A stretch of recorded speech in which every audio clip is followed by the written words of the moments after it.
So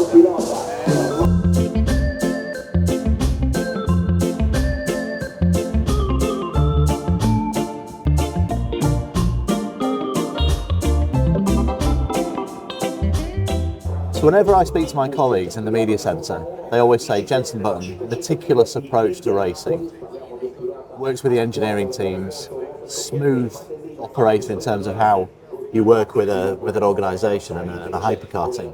Is hypercar fitting Jenson Button perfectly in terms of other programs you've done? Because I mean, it feels that way to the outside. Looking in, it just looks like right up your street. It's very complex. I would have to say there's probably too much information. So you're fed so much information. And one of my strengths in racing was always working stuff out for myself and getting an edge on other drivers because there wasn't enough information available for them to understand what was better and what wasn't. So now there's so much information, I think I've lost kind of a little bit of an edge in some ways. But then also I'm still learning, so it's great that there's so much information because I can still learn. You know, my teammates are very young, they're 23 and 24, but they've driven in sports cars a lot longer than I have. You know, Phil's done 7 Le Mans, and I mean I've done 2.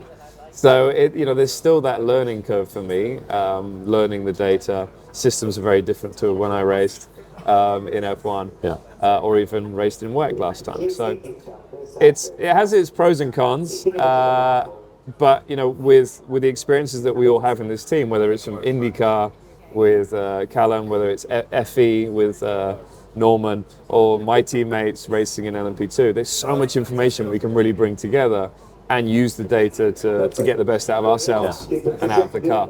But it definitely takes a moment to get used to everything. But doing that as a privateer team, but with manufacturer input in the hardware that you have, that must be, I mean, is there an element of the best of both worlds in that? Because you've got the manufacturer hardware, you've got the know-how of a team that's won Le Mans at LMP2 several times. I mean, that's a sort of jumble of ingredients there, isn't it? It is, whereas doing a test here and there, and knowing that all the tests has been done by Porsche or the factory team, and them giving us the information, it's a perfect scenario because I feel that this team understands what they need to do with the car once they get it, and once they're given the information or the updates, they know exactly what they're doing. They go straight into the details and work out whether it's something we should use or not. So it works really well. This team's so experienced in endurance racing. The strength of this team is they're there to win. That's all there is to do for this team. In a down-to-earth team as well, which you don't always get in professional racing, but down-to-earth in a good way. They're a family-orientated entity, but they're doing it in an ultra-professional way. I mean, is that the feeling you got from a very early stage when you joined it? I think that's why a lot of people, even though obviously they're not competitive at the moment, that's why a lot of people love Williams, because the journey they've been on through Formula One for 50 years now, and it comes from the family atmosphere. They're not a manufacturer, they've been there for so long. Manufacturers come and go, whereas teams don't. So yes, it's that family atmosphere. They're very serious, but like me, what's the point of doing it unless you're having fun? I'm not here to further my career. I'm here to have fun and go racing, and to do it with a team like this. This was always the dream really of racing in WEC, was to race for a team like this. I had an opportunity with a manufacturer, but this is what I want. And to work with these guys, we started talking last year at Le Mans about working together, and it just worked, and here we are. That second Le Mans that you did last season, I mean, unforgettable. I think you probably still got the resonance of that thing in your ears almost a year on. Incredible project. I mean, just tell us about that as an experience, because you've experienced so much diversity in your career, but I mean that was diverse. I mean, a NASCAR at Le Mans, that will be remembered for decades. Well, it's funny actually, because when Garage 56 has been around for a long time at Le Mans, but I kind of feel that you guys need to change the name of Garage 56, because when people think of Garage 56 now, they think of a NASCAR, and I think they always will, because it was such a special car. Technology-wise, it's not the most extreme of where we're going to go for the future, but I think being able to compare what a NASCAR is compared to what we have in WEC was really cool. Obviously, it was unlimited in terms of what we could do to try and get it competitive, but still, everyone at NASCAR was basically, well, you can't take it away from looking like a NASCAR, and that's the most important thing. So it did. It looked exactly like a NASCAR. Didn't have a rear wing on it, which we could have done, and it would have been a lot quicker. We still had a rear spoiler. We still had, the NASCAR pit crew. And there were many things that were still very NASCAR. The engine was still NASCAR. It was still a tubular frame. There were still many things that were, but it's things we had to adapt for the regulations in WEC and FIA. But no, what an amazing big. I know you've got a great appreciation for the heritage of motorsport. You know what's come before you, and you know a bit about Le Mans and some of the great names and the great manufacturers and the great teams and the great races that have happened there before. But to Jenson Button, racing driver in hypercars, what does Le Mans mean to you? When I say the words Le Mans, what do you think of, not just in terms of what the race means, but what it might mean for you in the short-term future of your career? Yeah, I think before I raced at Le Mans, I thought, it's great, it's a 24-hour race, cool. What does it mean? And that's exactly what I thought before. Why it's a race, why does everyone get so excited about it? But once you've experienced it and you've gone through the 9 days that you spend there, which is a lot, it's a long time to be away from your family, but it's necessary because it's all about the atmosphere of those 9 days. It's about, the scrutineering in town and presenting your team in front of the fans that are there in the streets and filling the streets. There's no space at all. It's awesome. To the autograph signing session in town, and it's such an experience, the week, an emotional experience, definitely. We get a lot of running on track at different times of the day and driving in the sunlight and at night time, in the rain, in the cold, in the heat. I mean, there's so much that you go through over that week. And that's before you even started qualifying. But when the race finishes and the flag drops, whether you've finished, you've won, you've lost, you've not finished, there's so much emotion that you experience with your team. And I think that's what makes Le Mans super special. You go tonight and you're just done. You've had 36 hours of being awake, high emotion, high adrenaline, high focus. And there's nothing that I've ever experienced like that. You've been through so much in your career, predominantly in Formula One. What's the sort of the energy spend compared to Formula One? You talked about Le Mans, but how does that? Can you assimilate what it was like in Formula One? Because that takes a hell of a lot out of you.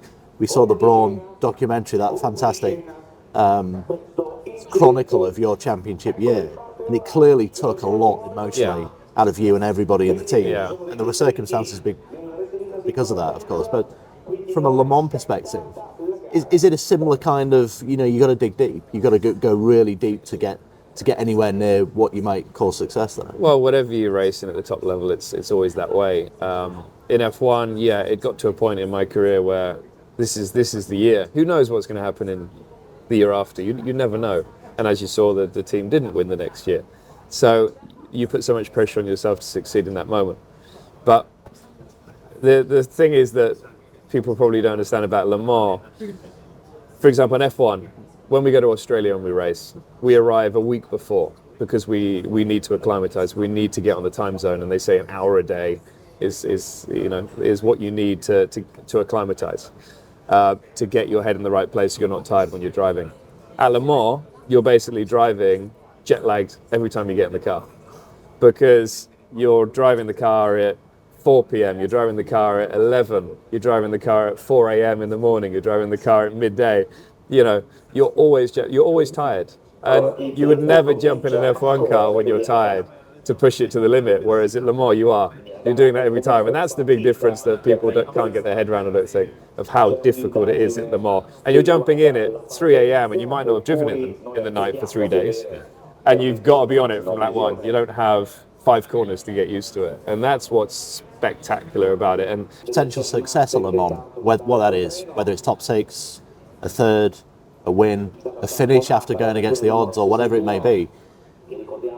If you should experience that, where would that rank in terms of your career? You've had some fantastic success. You had a glittering career, some great times. But if you were to experience that at Le Mans, would that be right up there with what you've actually achieved? It's always difficult because unless you're living in the moment and the adrenaline's pumping, you don't really know how you're going to feel. For me right now, you'd say, yeah, we want to go to Le Mans to win, and anything else wouldn't be good enough. But when you're actually there and you finished the 24 hours and you finished on the podium, finished third, or you've even finished fifth, but you were had a fighting chance to be on the podium, I think, I'll think it's an amazing achievement. How do you compare it to winning a world championship or winning in Super GT? I don't know how I'll feel. But I remember winning in Super GT, and most people don't even know what Super GT is in Japan. Crossing the line and thinking, this feels as good as winning an F1 World Championship. So the adrenaline gets so high and the excitement and the emotion so high that comparing it is kind of irrelevant. It's a moment in time that you're going to cherish forever and never forget. Pre-season, you were quite glowing in the aesthetics of hypercars, and you said that they were fantastic-looking cars and spectacular and challenging. We've had a race. Yeah. You're here at Imola. You're going to go to Spa in a couple of weeks as well and experience it on one of the best tracks on Earth. Is your opinion sort of formulated a bit more about it, or how are you feeling about being immersed in hypercars now with Jenson? Yeah, I like that they're all so different, and as I said before, they all look different. They have to fit in a box in terms of regulations, but they've all come at it in a different way, all the manufacturers. The difference between LMDH and LMH, you can see on different types of track. Imola, you can definitely see that it's more of a Ferrari track. They can ride the curbs better than we can. Qatar was more of a great track for Porsche, great track for Peugeot, because a lot of their downforce comes from the floor of the car. So where there's no bumps, they can put it on the deck and they're producing more downforce. Spa, I really don't know what to expect, and going to Le Mans, I don't know what to expect. But these cars were built for tracks like Spa and Le Mans, Nascar, and that's where they really come alive. As much fun as it is driving around Imola, so many great memories from here. Spa and Le Mans, that's where it's at, and that's where I can't wait to see the fight and see how competitive every car is on the grid and see where we end up. And we work quite closely with your old friend and karting buddy, Anthony Davidson. Was he somebody that you gauged opinions of before you came to sports cars? Because he'd had great success himself, worked with manufacturers, knew endurance inside out. Was he useful to you in just anything that you wanted to know about, picking his brains? Yeah, definitely. And I mean, when I grew up in karting, there were three of us that were fighting when I was really young, like 8, 9 years old. And it was Dan Weldon, it was Anthony, and it was myself. And we all fought against each other all the way through karting until like 97, 98. And we all went our separate ways. So I obviously got into F1. So did Anthony for a moment, but he raced, predominantly endurance racing. And Dan was in IndyCar. So yes, I was always keeping an eye on what they achieved, and seeing what Anthony achieved in WEC and in Le Mans was always great to see, because I knew he had so much talent. But yeah, he was definitely a person that I could talk to and ask, how is it? Endurance racing is different. I remember Ron Dennis saying to me, you're going to hate endurance racing. I was like, why? He said, because you can't design the car around you. And I kind of got where he was coming from. Personally, I like developing a car around me. But luckily, I found teammates that like the same things as me, and that's really important. But he was very vocal, Anthony, about endurance racing and how much fun it is, how relaxed it is as well. It's a different atmosphere, and I love that about endurance racing. Le Mans will be too dirty for Ron as well at the end of the race. I know, yeah, definitely. Jenson, that's great. Thanks for your time. Cheers. Appreciate it. Good luck here at Imola. Thank you, man. Thanks a lot.